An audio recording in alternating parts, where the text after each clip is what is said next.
Assalomu alaykum, hurmatli YouTube ahli, kanalimiz obunachilari.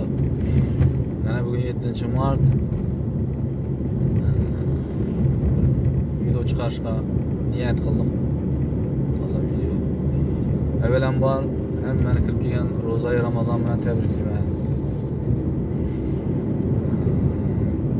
Salkam 3 oy bo'ldi video chiqarishga.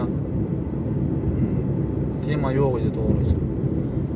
Litva davlatine ishlash uchun dokumentlarni topshirdik Vizoy sentrga. Shular ko'rib chiqib ijobiy tasdiqladilar shunga. Qisqacha aytib o'ting, nega bo'ldi, shu vaqtgacha yerda ishlash kerak degan kommentariyada ko'p savollar bo'lib turibdi. Yo'q, nega siz video qilmay o'tiribsiz? Shular uchun ham chiqarishga qaror qildim.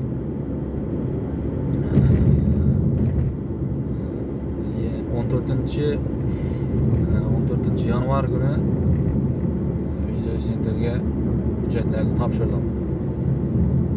Toshkentga tovar. Boshda Vizoy sentrga hujjat topshirishdan oldin eng birinchi qiladigan ish firma topasiz. Firma topgandan keyin shular приглашение yuboradi yoqdan, Yevropadan. Shu приглашениeni Vizoy sentrda uchortini qo'yasiz. Uchortganda onlayn bo'ladi uchort.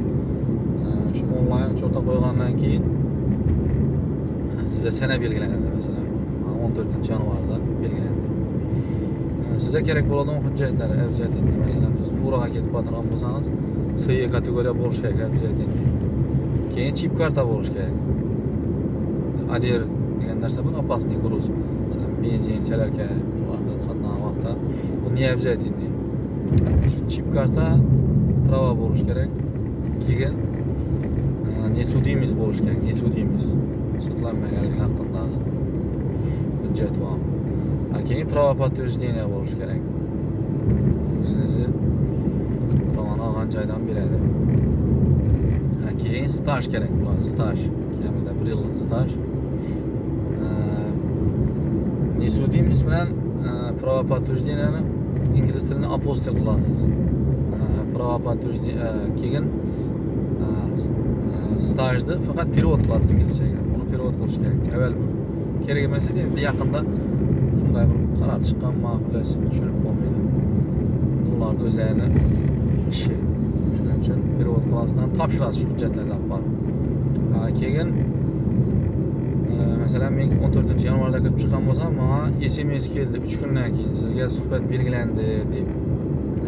22-yanvarga 14-yanvarda kirib chiqdim. 22-yanvarda suhbat belgilandi. Keyin suhbat qanday bo'ladi? Masalan, kim qanday yo'nalishda ketib qo'yadi? Kimdir furaga, kimdir qurilish, kimdir yana boshqa soha. Suhbat onlayn bo'ladi. Onlayn. Shu telefonda WhatsApp o'xshagan programmasi bor. Tayinlashda. Shuni sizga o'zal tashiydi silkasini, kod tashiydi. Keyin shu kodni terib suhbatga yarim soat qolganda kirib o'tirsangiz bo'ldi.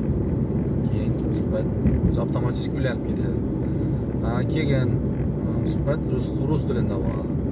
Endi men ruschani bilaman. Allohga shukr. O'tdim. Kim masalan ruschani bilmasa, переводчик olishi mumkin deb yozib qo'yibdi. Lekin masalan savol beradi. Shu savollarga iloji boricha to'shni javob bersangiz, sizga временный проживание beradi. Endi vид на жительство deydi. O'zbekchasi 2 yillik yashash huquqini beradigan hujjat. Ko'p bo'lib turibdi unday, masalan ishga ketib boradir, shu masalan so'raydi, nimaga ketib borasan, yerda o'qiding, qanday ish qilasan, bilasiz. Endi furaga bo'lsa, masalan, kod 95 что это такое, aytadi. Время вождения deydi. Bilasiz, ko'p aytsam ko'p narsa. Shuning uchun iloji boricha mukammal o'rganish kerak, qanday savollar beradi, qanday javob beraman. Shularni o'rganib, mukammal tayyorlanib suhbatga tayyor bo'lsangiz yaxshi, siz uchun plus. Agar masalan shu suhbatda savollarga javob berilmasangiz, ko'p narsalarni bilmasangiz, savollarga javob berilmasangiz, отказ kelishi mumkin sizga. Просто shuncha yugurganingiz, dokument topshirib bu yoqqa aytganingiz kuyib ketadi. Vaqtingiz o'zingiz. Men suhbatdan o'tdim. Suhbatdan o'tgandan keyin 23 kundan keyin javobi keldi. Sizga ishlash va huquqni beradigan hujjatingiz tasdiqlandi deb. Keyin siz hech narsa qilmaysiz, uyda yuraverasiz. Keyin shu 23 kundan keyin SMS keldi. Keyin sizga yana hozir bir daqiqa. Keyin sizga shu soобщение kelgandan keyin u elektron pochtaga keladi faqat, elektron pochta. Shu elektron pochtaga keladi, ochib ko'rasiz, shuni tasdiqlandi deb. Keyin shu SMSdan keyin 10 kun yoki 15 kun ichida sizni VNJingiz tayyor Toshkent Video Centerdan kelib olib kelsangiz bo'ladi degan SMS keladi. Keyin shu 13 kundan keldi. 23 kundan keyin yana 13 kundan keyin keldi. Keyin borasiz Toshkentdan Video Centerdan qo'l qo'yib, rasmga tushib, как положено отпечатка palasalarni topshirib olasiz. Olgandan keyin astan yana bilet olasiz. Litvaga keyin shu yoqqa ketib ishingizni boshlasangiz bo'ladi. Nima deyman? Avvalambor shu kanalimizda qo'llab-quvvatlab turgan insonlar bor, kommentariylar yozib turibdilar, yaxshi o'zini iliq fikrlarini bildirib turibdilar. Avvalambor rahmat, ming marta. Endi qo'ldan kelgancha harakat qilib turibman, to'g'risi.